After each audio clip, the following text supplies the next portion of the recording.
যা দোয়া করবেন তাই পাবেন ইনশাআল্লাহ। সুবহানাল্লাহ, আলহামদুলিল্লাহ, ওয়ালা ইলাহা ইল্লাল্লাহ, ওয়াল্লাহু আকবার, লা হাওলা ওয়ালা কুওয়াতা ইল্লা বিল্লাহ, আল্লাহুম্মা ইগফিরলি। এটা জানতেন? জানতেন না? তো এই দোয়াটা হচ্ছে দোয়া কবুলের অস্ত্র। ঘুম থেকে ওঠার পর যদি এই দোয়াটা করে দোয়া করেন, ইনশাআল্লাহ দোয়া কবুল হয়ে যাবে ইনশাআল্লাহ। আমাদের জীবনে চাওয়া পাওয়ার কি অভাব আছে? প্রচুর চাওয়া পাওয়া।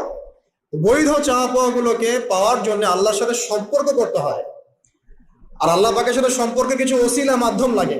এই দোয়াগুলো হলো মাধ্যম, আমলগুলো হচ্ছে মাধ্যম। তো আল্লাহ পাক যেমনটা বলেছেন, ফাজকুরুনি আযকুরকুম ওয়াশকুরুলি ওয়ালা তাকফুরুন, তোমরা আমাকে স্মরণ করো, আমিও তোমাদেরকে স্মরণ করব।